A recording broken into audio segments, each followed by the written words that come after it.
Welcome, everyone. I would like to bring the Community Health Centers of Burlington 2021 annual meeting to order. It is now 5:02. And so my name is Kim Anderson, and I am the Director of Development and Communications for CHCB. I was really hoping that we could all be together tonight to celebrate the accomplishments from the last year and our 50th birthday, but alas, here we are joining virtually via Zoom technology. So if anyone attended last year, we used the same feature. It's through the webinar feature, which means that you're only able to see the host and the presenter names, as you can see in the black boxes around me. And I'll be bringing those folks up as our program proceeds and introduce them accordingly. So if you have any questions throughout the next hour of fun, please ask them in the Q&A feature down on that lower bar, and we'll do our best to answer them before 6 o'clock. And if it runs a little bit over, then we'll follow up with you after the meeting. So we are also recording this meeting for anyone unable to attend tonight. So I'd like to take just a quick moment to acknowledge some folks who are attending, but you can't see, but who are very much there. We have former staff, current staff, we have community partner agencies, donors, patients, and other wonderful stakeholders. In particular, we have Polly Major from Senator Leahy's office, Beth Stearns from Senator Sanders' office, and Tafine Dean from Congressman Welch's office. We are consistently, especially this year, really appreciative of the delegation that represents us in Washington as a federally qualified health center, and also CHCB in particular. So special for this annual meeting and our 50 years, we do have messages from these offices in celebration of that accomplishment and all that we've done over the last year. So Beth, we're gonna bring you up somehow. Hello, Beth Stern, good to see you. Nice to see you, thank you. I didn't know I was going first. Oh, well, you know, it's one of those things where you're joining us, well, live, I guess. Live yeah. From wherever you are. We really appreciate that. So I'll let you take the floor for a bit. Great, thank you so much. And thanks for inviting me and allowing me to represent Senator Sanders. I'm going to read excerpts from a congressional record statement that he will be reading and submitting in Congress. I'm not sure exactly of the timing, but it will happen soon. And then we will be sending the official copy to CHCB. So this isn't going to be the entire congressional record, but excerpts from it. So I rise today to recognize the Community Health Centers of Burlington for 50 years of extraordinary service. Today, the Community Health Centers of Burlington is the largest federally qualified health center in Vermont, serving over 30,000 patients at 8 locations. 50 years ago, when they opened their doors in 1971 as the People's Free Clinic in a small storefront in Burlington's Old North End, the center was staffed entirely by volunteers and served just 50 patients each week. And while they have grown tremendously since those early days, CHCB has maintained a commitment to what the founders of the clinic at the time described as a new kind of healthcare, rooted in the understanding that every person, no matter their age, race, class, or gender, deserved high-quality healthcare regardless of their ability to pay. In 1989, CHCB was designated as a federal healthcare for the homeless site, ensuring completely free access to services for individuals and families experiencing homelessness, and in 1993 officially became an FQHC, Federally Qualified Health Center. Becoming an FQHC meant CHCB was able to access important grants from the federal government, improve reimbursement rate for care, and offer a sliding fee scale so no one would be turned away because they could not afford the care they needed. But let me be clear, health centers like CHCB are not exclusively for those who have nowhere else to go.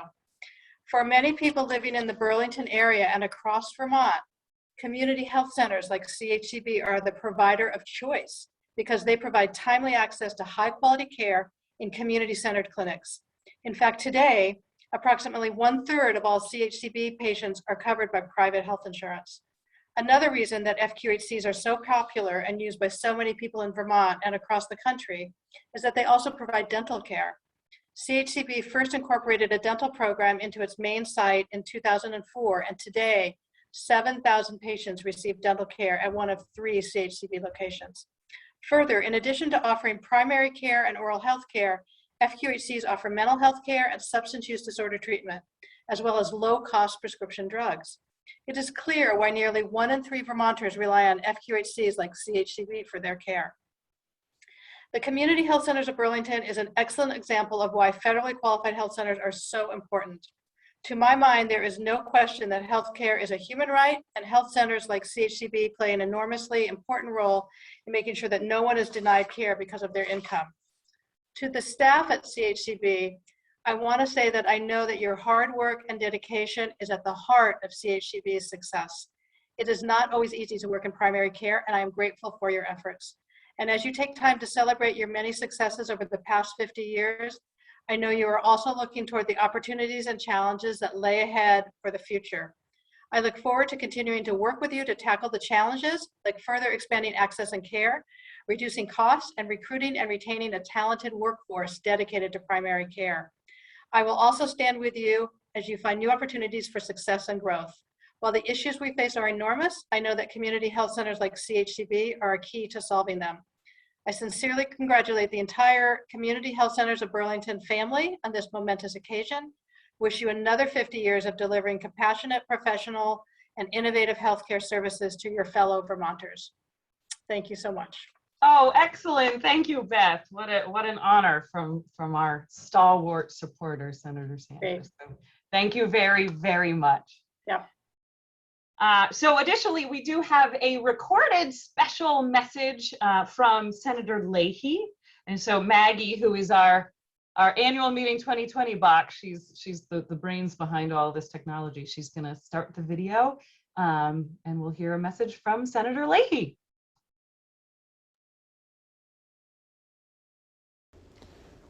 Hello and welcome to the Community Health Centers of Burlington's annual meeting, but especially its 50th anniversary celebration. Marcel and I are deeply grateful for the work of the whole team at CHCB.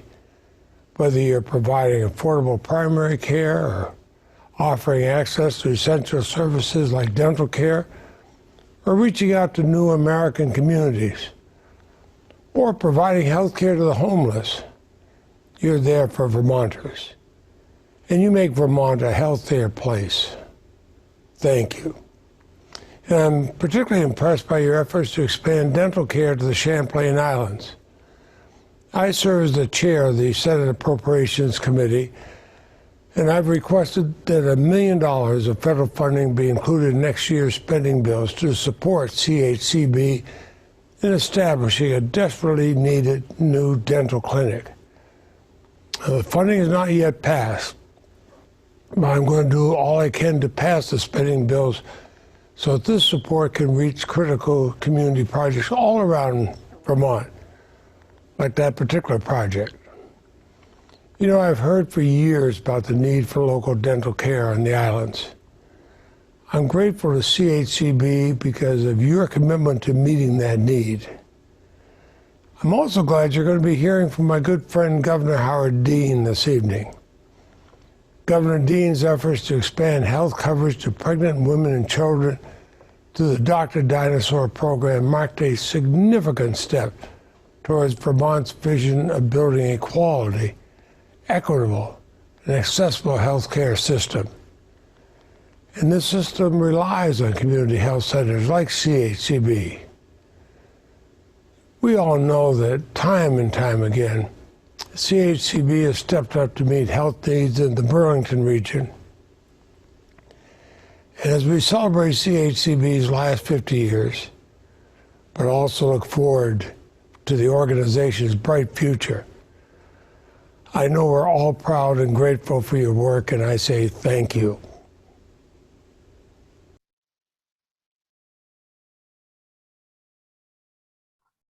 Super, super. And little teaser about what our CEO Jeff McKee is gonna talk about in a little bit. But really, thank you, Senator Leahy. We're excited to work with you even more over the coming years. So crossing our fingers for that bill. And lastly, we have a recorded message from Congressman Peter Welch, who is so great to kind of highlight the care that we've provided over the last year. And we really, really appreciate this acknowledgement. So let's hear it for Congressman Welch. There you go, Maggie. Thank you, Community Health Center. Jeff McKee and the entire staff, from the bottom of my heart and from the bottom of the heart of all the Vermonters you serve, thank you. Dr. Stein, all the work you did, especially to get our vaccine program up and going and to deal with incredible challenges, like for homeless folks who really didn't have a chance to get the vaccine until you came up with the idea of that mobile clinic. And that idea, by the way, was adopted many other places. After we had that meeting with Representative Clyburn and Dr. Stein, you spoke about how we solved issues in Burlington.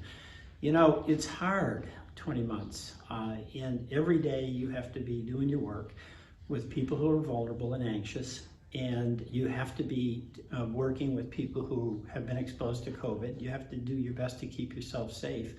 But you have to do that while you're contending with all the same challenges everyone else with families has, trying to stay safe, apprehensive about whether you'll get sick, whether you'll potentially get sick and be making a person you love sick.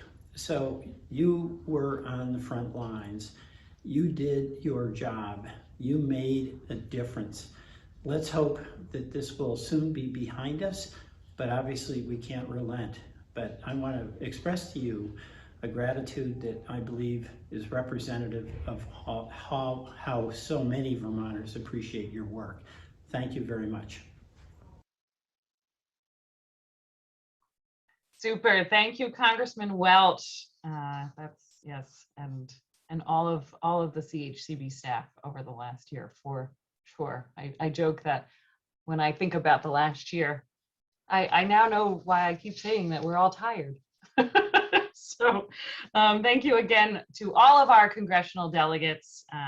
I would now like to introduce also someone who might be tired, Rob Gibson, our board president. Rob, I will let you take it away. Thank you, Kim. Let me add my welcome to everyone attending tonight's annual meeting of CHCB. I would like to especially welcome Governor Dean, our congressional delegation and their staff members, Vermont state officials, Vermont legislators, city leaders, and our donors. Without our donors, many of our programs would not be able to continue. I would also like to give a shout out to staff members joining us tonight.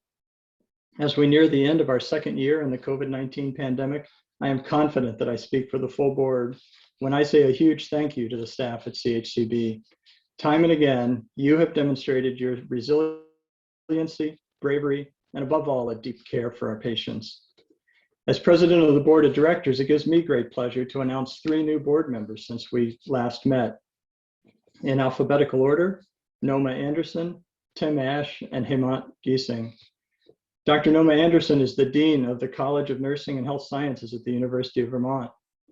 Prior to joining UVM, she served as special advisor to the University of Tennessee System President on Diversity and Inclusion, and as former professor in the Department of Audiology and Speech Pathology in the College of Health Professions at the University of Tennessee Health Sciences Center, where she also served as Dean of the College of Health Professions.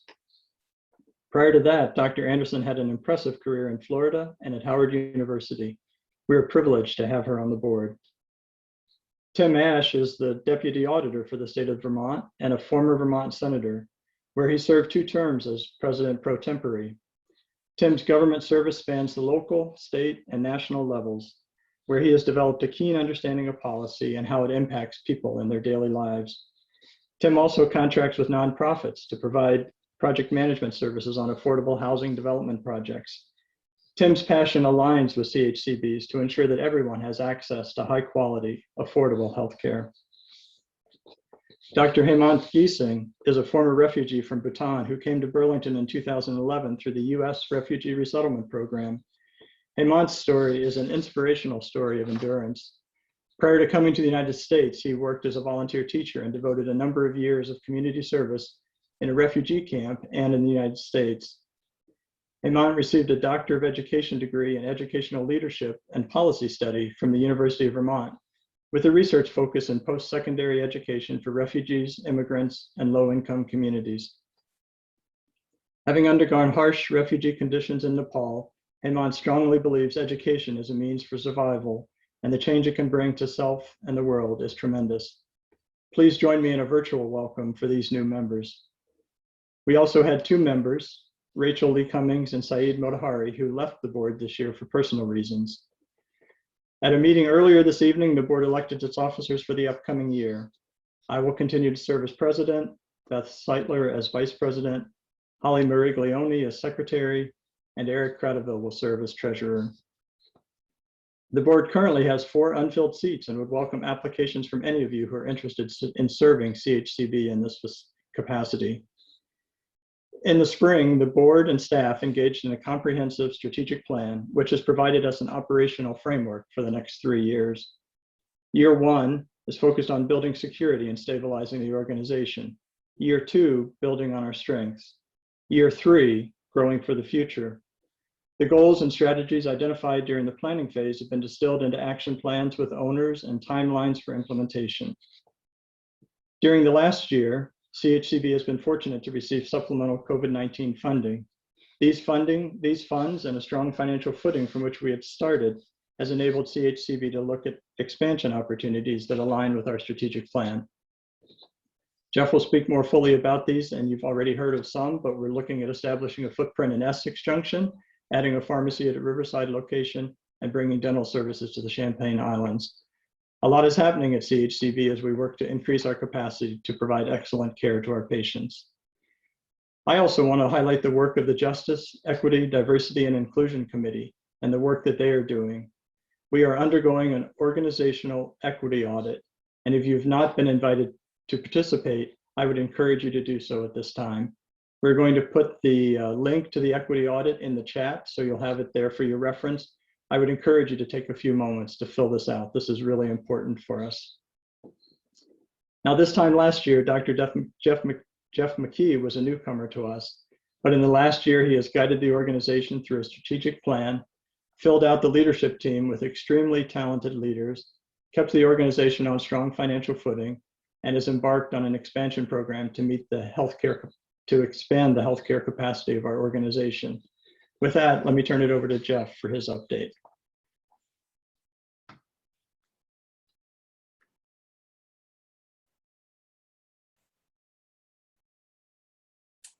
Well, hello, everybody. Thank you all so much for joining the 50th annual meeting of the Community Health Centers of Burlington. It's unfortunate we can't be in the same space together, but we're hopeful that next year we'll be able to do this in person, although I'm thrilled with the turnout this evening. So thank you for taking the time. I want to express my sincere gratitude to our congressional delegation for taking the time to recognize our work. You know, one of the truly wonderful things about living in Vermont is that we're small enough that we can have meaningful collaborative relationships with our elected officials at all levels. And we're truly so grateful for the tireless support of Senators Leahy and Sanders and Congressman Welch. With their advocacy and support, FQHCs across the state are making huge strides in providing access to high quality, affordable medical, dental, and behavioral health care for all Vermonters. And I am so grateful to Governor Dean for all he has done over many years to improve the health of Vermonters and to advocate nationally as well to improve healthcare delivery and healthcare financing. And I'm so grateful that he took the time tonight and volunteered to speak to us all this evening. I'm looking forward to that. Rob mentioned our strategic plan, which includes stabilization as one of our first priorities. And key among that stabilization plan is putting together an amazing senior leadership team. And I just want to highlight a few people that have been newly added to the team and will serve, I think, to kind of lead this organization for many, many years to come. So first we added Tricia Myers, our Chief Financial Officer, Robin Souza as our Chief Nursing Officer, and most recently, Sam Arnold as our Chief Operating Officer. They joined Dr. Heather Stein as our Chief Medical Officer, and together are responsible for ensuring that we continue to provide outstanding care for all within the communities we serve. And if there's anything I've done as a CEO in the last little over a year that is of note, it is that bringing together that team who I think is the future of this organization. So certainly 2001 provided so many opportunities for our team at CHCB to demonstrate, again, our 50-year commitment to serving our community. In the face of a global pandemic, our medical, dental, and behavioral health teams at all practice locations worked to provide over 120,000 patient visits to more than 30,000 patients. We also continued care for more than 600 patients receiving medication-assisted treatment. Almost half of our patient visits, interestingly, were done by telehealth, a new technology that all healthcare providers across the country learned to get used to and implement very, very rapidly, and which I think is with us as an industry for forever going forward. It took us a long time debating whether or not we should do telehealth, and all of a sudden, a pandemic has just changed the paradigm entirely for the entire future. Repeatedly over the past year, we were asked by our community to do things that we had never done before and for which we didn't have staff, we didn't have space, and we didn't have funding. And never did I hear anyone say on our leadership team or even among the staff who were called upon to do this work, the words no, or we can't, or it's too hard. Each time our staff responded by saying, okay, we're not sure how, but we'll figure it out. And I am so proud of that culture that exists within CHCB, that's our first response always. If that's what's needed, we'll figure out a way to do it. To highlight a couple of the things that have already been alluded to, but just to drill down a bit more, our nursing team led the effort to reach rural and underrepresented populations to provide COVID-19 testing and vaccinations. First in the Champlain Islands, I think it was Robin Souza's probably second week on the job when I turned to her and said, the state wants us to run vaccination clinics up in Champlain Islands. We don't have any partners, we don't have a contract, we don't have anything, but please go figure out how to do it. And she surrounded herself with a team, clinical folks, non-clinical folks, and we created partnerships, and they got it done. We also reached out and ran specialized BIPOC clinics. We partnered with the Pride Center and the Islamic Society to also reach out to additional populations that were being underrepresented in the vaccination distribution. Our Safe Harbor team led the effort to outreach to homeless patients in shelters and camp-ins, hotels and motels, and other emergency housing in order to ensure equitable access to testing and vaccines for that most vulnerable members of our community. We are so proud that we have a wonderful new outreach van that we were able to purchase with the help of some federal funds. Now when that van shows up, it is highly recognizable as a service delivery team that people can trust and that people look forward to seeing pull into the parking lot or into the service area so that people know they can get care there, they'll be respected, and it doesn't matter what their station in life is at this moment or whether they can pay, we're going to treat them the very best we can. And throughout all that, our work specifically around vaccinations was recognized by a visit by second gentleman Kamala Harris's husband, Doug Emhoff, last spring. That was an exciting event for us all. What an experience to have the White House here for sure. I had no idea how much planning had to go into 1 3-hour visit by someone of that level in the administration, but it certainly was an honor and it was a whole lot of fun.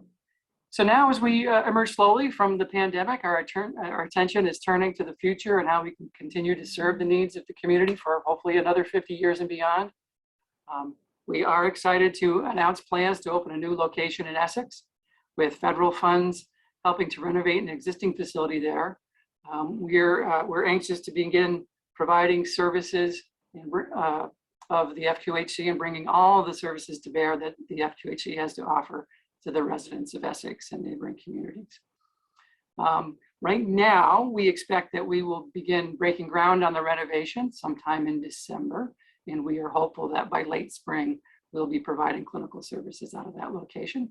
And that will also be the home probably a year from now for our administrative staff. We're going to be relocating our administrative staff there and backfilling the space we occupy at our Riverside location with additional clinical services. As Senator Leahy mentioned, we are so grateful for his support in securing $1 million for us. You know, we asked, we weren't sure that was not too big of an ask, but we are grateful for the support of his team to include that in the budget. And it looks very promising that we will have those funds made available to us next year. And so that we'll finally be able to create access in Grand Isle County to provide comprehensive dental care closer to home. And very, very exciting. And as Rob mentioned, lastly, next year, we are planning to create a pharmacy on site at our Riverside location. Through the federal 340B program that CHCB participates in, last year, we were able to provide more than $2.6 million in pharmaceutical cost savings directly to our patients.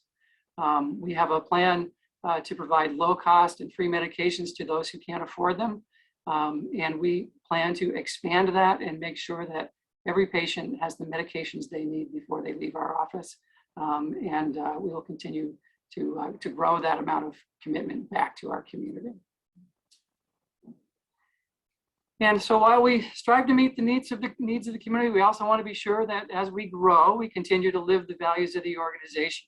One of the key strategies there includes making a commitment to diversity, equity, and inclusion by expanding the support for our Jedi Committee. Jedi stands for Justice, Equity, Diversity, and Inclusion. This is a staff-led committee that has been working with an independent consultant to conduct an equity audit, which takes an honest look at our internal and external systems with the goal of creating a roadmap for becoming an anti-racist organization. It's really, truly very important to us that we do more than give words to the direct declaration earlier this year that we joined, in which we declared racism as a public health emergency. We need to operationalize that at all organizations across the community. And so to help support that work, we're beginning interviewing, I hope in the next 2 weeks, for a director of diversity, equity, and inclusion. That'll be part of the senior leadership team here at the organization and help guide that work over the next several years. And so we cannot, words cannot convey truly the depth of my gratitude to all of our staff that leaned into care when it was most difficult. I am truly so proud to work with such competent, committed, and caring people. You know, so having demonstrated over the past year to the community and to ourselves that our foundation is exceptionally strong, we are truly excited about the future. So all of the fiscal highlights and all those numbers that I threw out in my statement are available in our annual report, which is now electronically stored on our website as of tonight.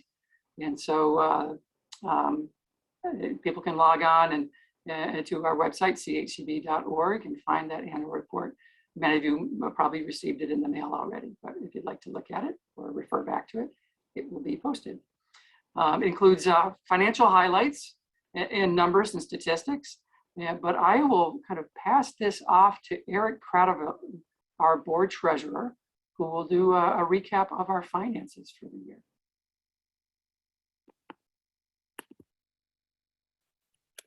All right.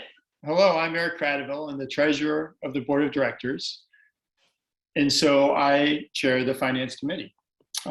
First, like Rob and Jeff, I want to take a moment and thank all our staff for their dedication to CHCB and to our mission despite these challenging times. We can't do it without you. Our 2021 fiscal year ran May 1st, 2020 through April 30th, 2021. And we finished with a strong financial position.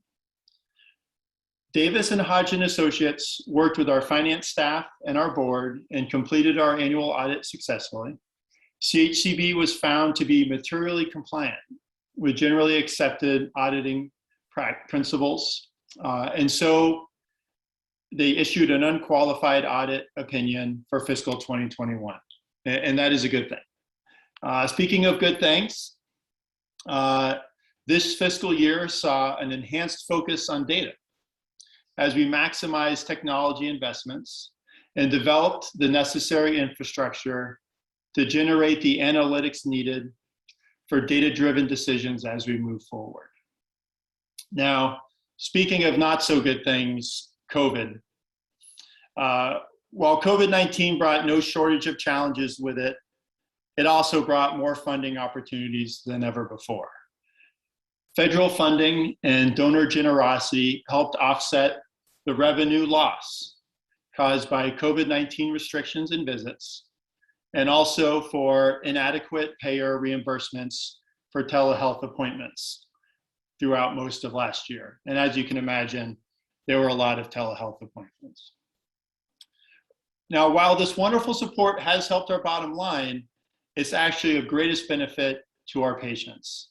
For every dollar of this fiscal year's surplus, 90 cents has been directly reinvested into our mission-driven programs and services. Now, I just want to acknowledge that while some may consider the financial side of all this the least exciting, I think we all recognize how important our donor generosity and our federal funding are to make our mission possible. And that is, of course, providing healthcare to everyone in our community. And so I find this work very rewarding. Thank you again for all your hard work this past year. And back to you, Kim. Excellent. Thank you, Eric. You know, it's interesting as I hear all these wonderful updates about the last year, I can't help but think how far we've come from an all-volunteer clinic back in 1971. We might look different, but that core mission of serving all in our community, like so many of you have said tonight, remains unchanged. So we do have a short video. It's about six-ish minutes or so. So grab a glass of water and check out this video that shows that exact sentiment. So take it away, Maggie. Welcome to the Community Health Centers of Burlington. We're happy to share the following information with you about our history, locations, programs, and services. In 1971, the People's Free Clinic opened in a tiny storefront in Burlington's Old North End. Announcing a new kind of healthcare, the People's Free Clinic founders envisioned a mission that would make a resonating statement. Every person, regardless of age, race, class, or gender, deserves good medical care despite their ability to pay. Staffed entirely by volunteers, including 2 local physicians, the small clinic saw 50 people per week by the end of the following year, often treating minor wounds, providing health information, and sick visits too. Soon, the clinic would strengthen its commitment to grow, and in 1980 became the Community Health Centers of Burlington, or CHCB.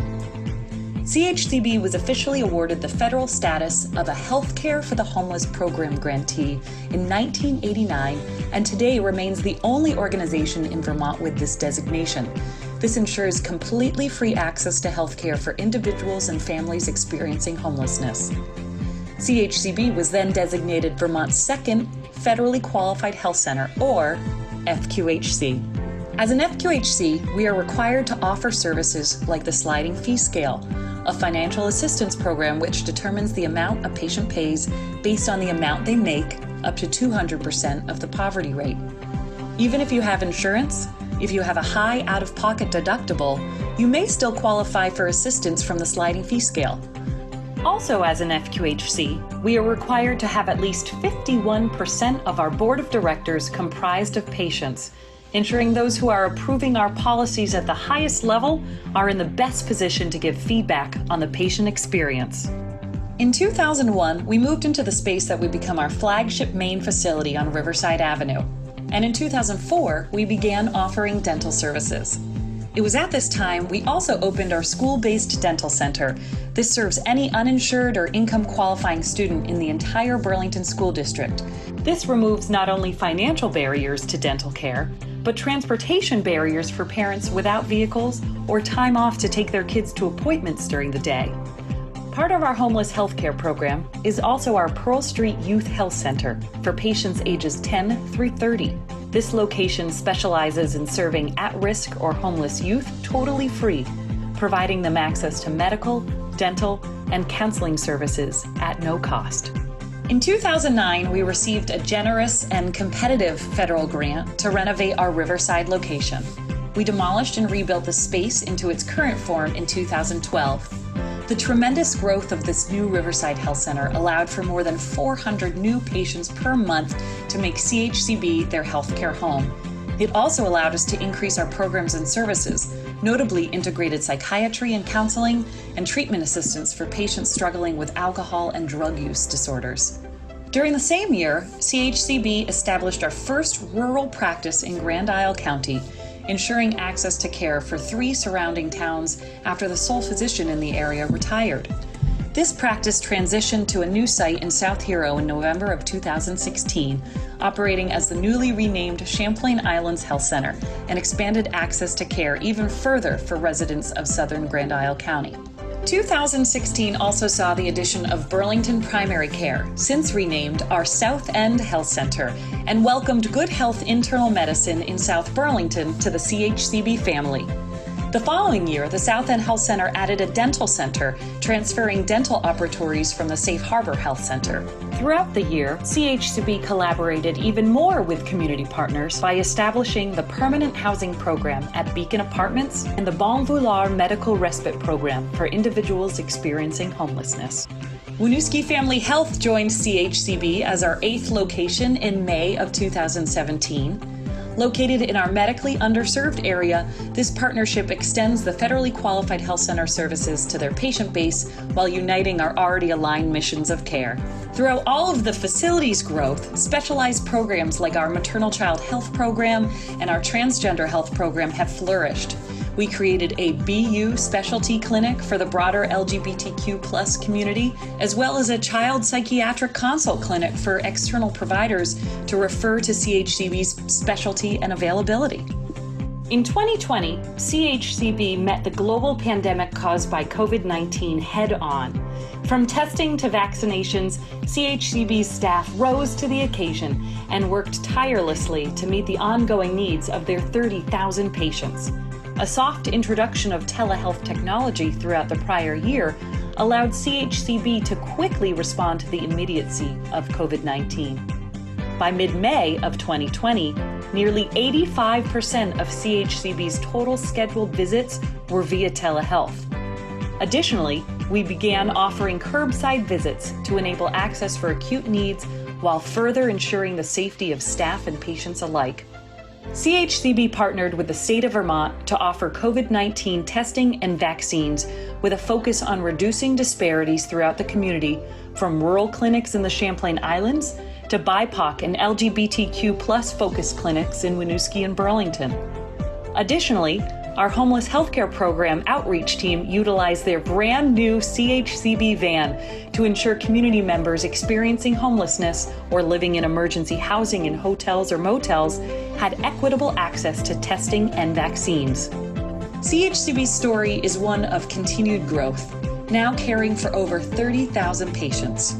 As the community need continues to grow, so does CHCB. Community members and partners look to us to do what we do best: provide affordable, quality, comprehensive health care to all who need it, regardless of financial status or life circumstance. Together with our community, we look forward to many more decades of careful stewardship of our remarkable mission.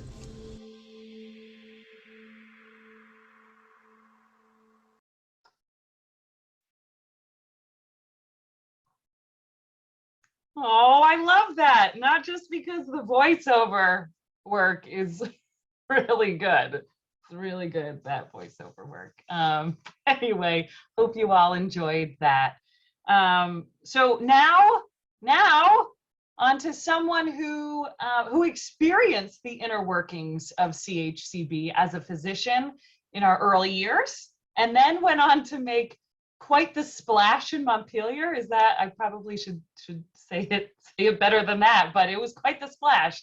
Governor Howard Dean was elected to 5 two-year terms, serving from 1991 to 2003, making him the second longest serving governor in Vermont history. So not only did he become nationally known in the 2004 presidential election, but he went on to serve as the chairman of the Democratic National Committee. Currently, Governor Dean is an independent consultant focused on the areas of healthcare, early childhood development, alternative energy, and the expansion of grassroots politics around the world. So hello, Governor Dean. How are you this evening? I am great, and thanks for having me on. I got a kick out of watching Jeff's presentation, because the room that he was speaking from was approximately the same size as the Community Health Center when I was on the board, and then when I actually became the doctor at the Community Health Center for a short time, because we didn't have a doctor. And I don't doubt that. And actually, it's funny because I just happen to have in a few files that I dug around in just a little picture of maybe, well, you, that Maggie's gonna bring up from back in the day. Excellent, excellent. Oh my goodness, that's Madeline. Yes. I know that you're on a first name basis with her, but yes. That's right. Wow.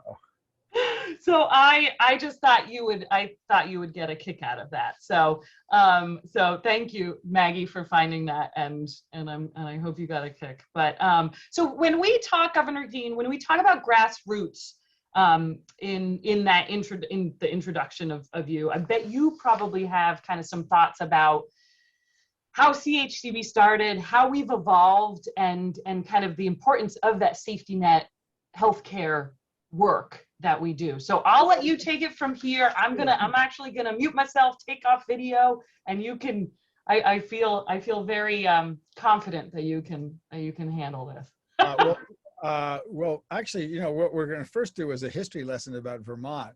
It is true, you were accurate on the second longest serving governor in the history of Vermont, but I'm actually the longest serving governor in the history of the state of Vermont. Thomas Chittenden, Vermont's first governor, was governor starting in 1777 when the Republic of Vermont was founded, but he served 17 one-year terms.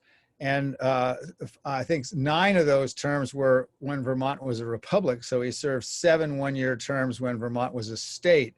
So since I served 12 or 6 two-year terms, 5.5 two-year terms, I'm the longest serving governor in the history of the state of Vermont, but not the longest serving governor in the history of Vermont.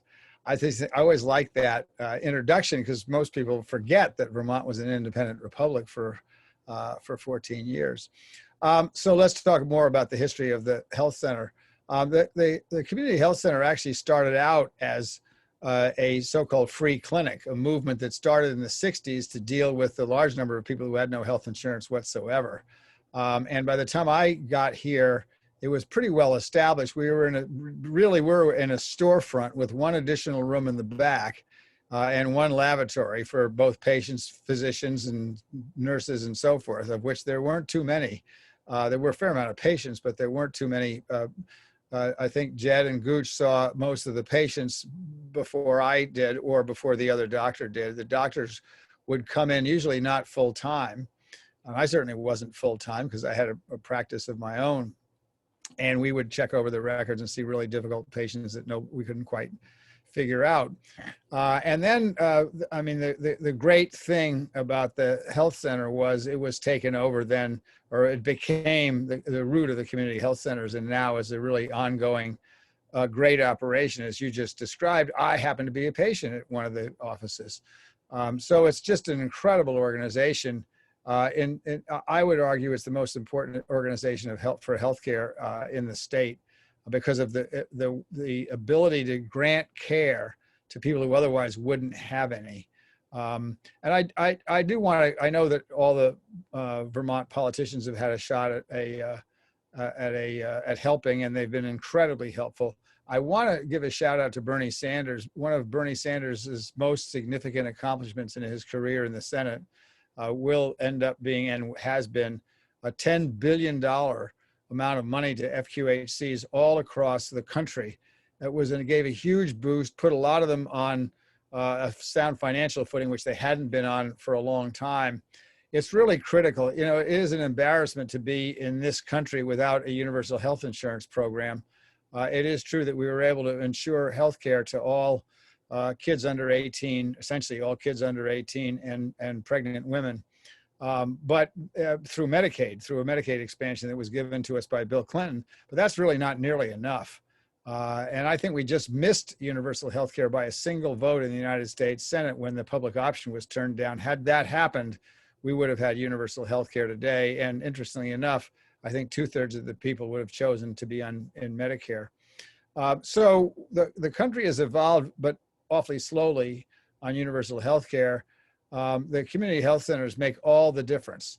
And a well-run community health center with great management, which you guys have had for a long time, witnessing just the expansion, is absolutely critical.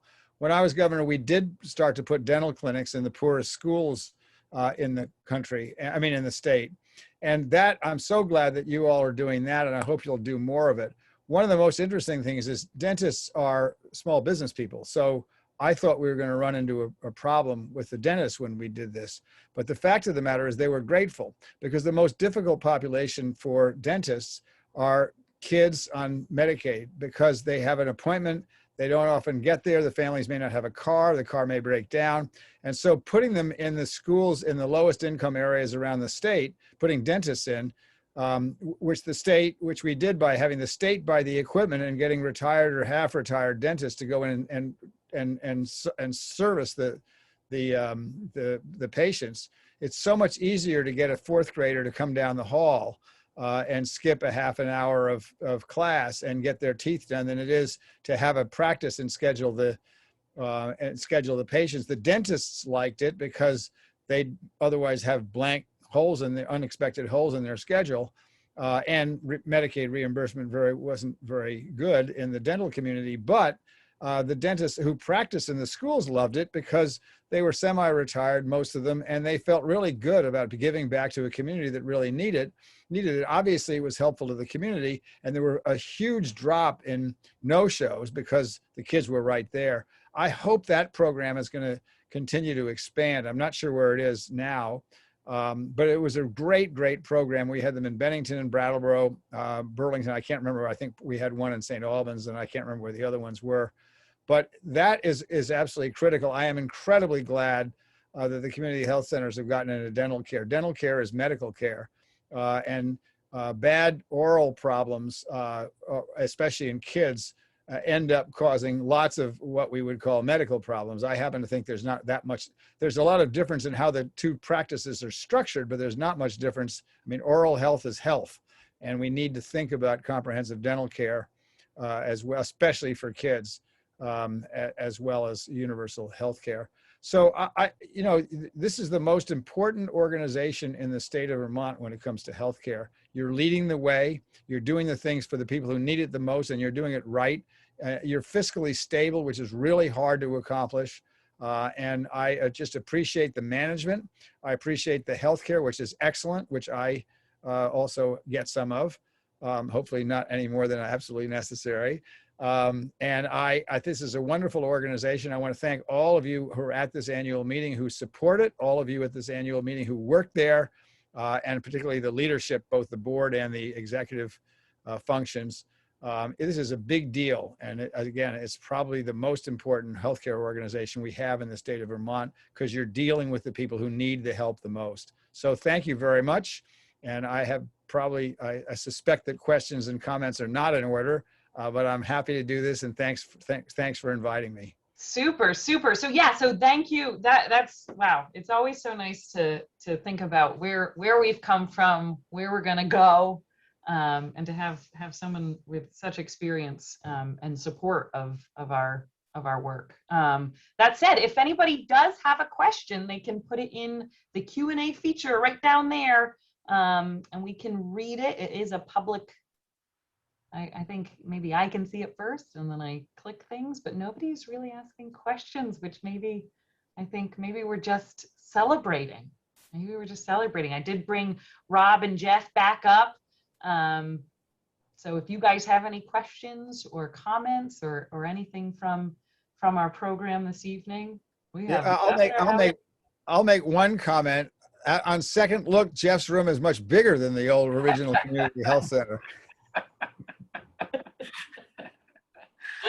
It's true. It's true. This is excellent. All right. Well, I'm not seeing that.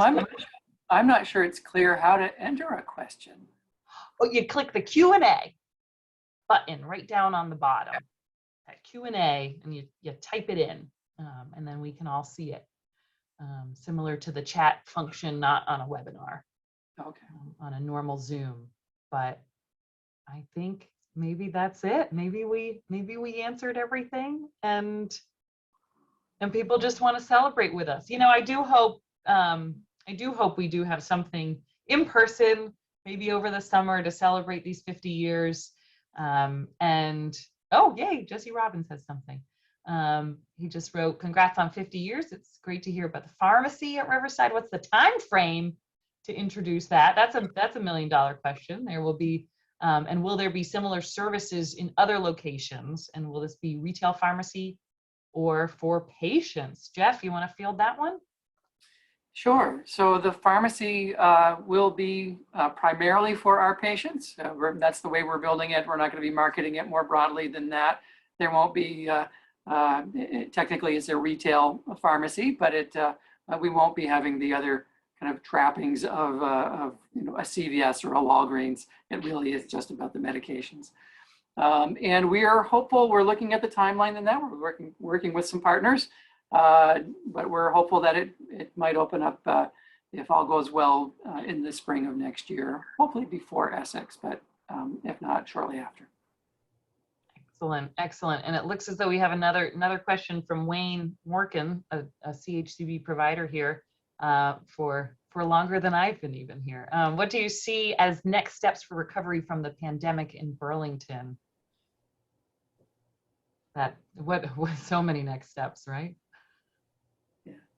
I'm not sure if that question was intended for the governor or for me. I think Wayne's probably heard from me before, but that's true. Actually, yeah, Governor Dean, do you have any thoughts on pandemic recovery? Not only healthcare, but how are we going to make it through this?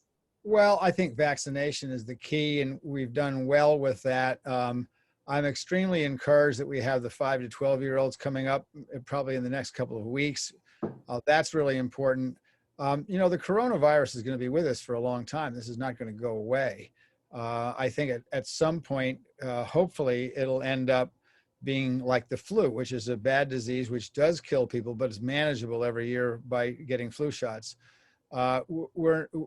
We still are in the stage of, a lot of people not able to get vaccinated, partly because the vaccines haven't been approved for all the age groups yet, and partly because there is vaccine resistance, although most of that is in the Northeast Kingdom, where the disease is still, I would say, out of control. But our schools, for better or for worse, are incubators because there are not that many vaccinated people there outside the teaching staff.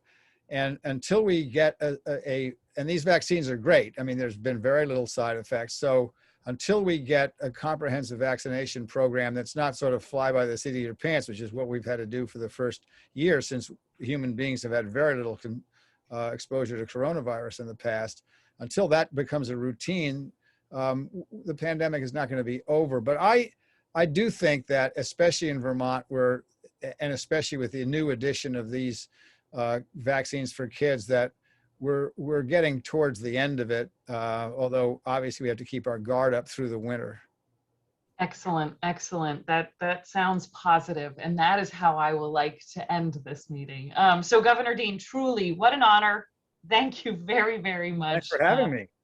We really appreciate your leadership, your ongoing leadership as the longest governor of the state of Vermont. Yeah, but not of Vermont though. Not of Vermont. Got it. Got it. Chittenden still has that honor. Good to clarify. But thank you truly for coming. So Jeff and Rob, any last comments, or can I take it away? Well, I would just like to extend a thank you to you as well, Kim, and your team, Janine Fleury and Maggie Stevens, who do all the dry runs and get all this logistics all worked out. And again, thank you, Governor Dean, for being here. It's truly an honor to have you here. And your voice is missed here in Vermont. It's so great to hear from you. Yeah. And same for me, just adding my thanks to Governor Dean and to Kim, you and the staff for putting this on for us. It's a good team. It's a good staff, all at CHCB.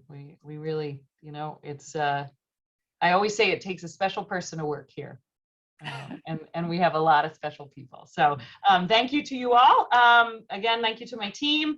And I just want to do a quick reminder to wash your hands, physically distance, get those vaccines, wear your mask and your flu shot, because it's time. Right. It's time. So thank you. Keep safe. The 2021 annual meeting for the Community Health Centers of Burlington is now adjourned. We'll see you next year, everyone. Thank you.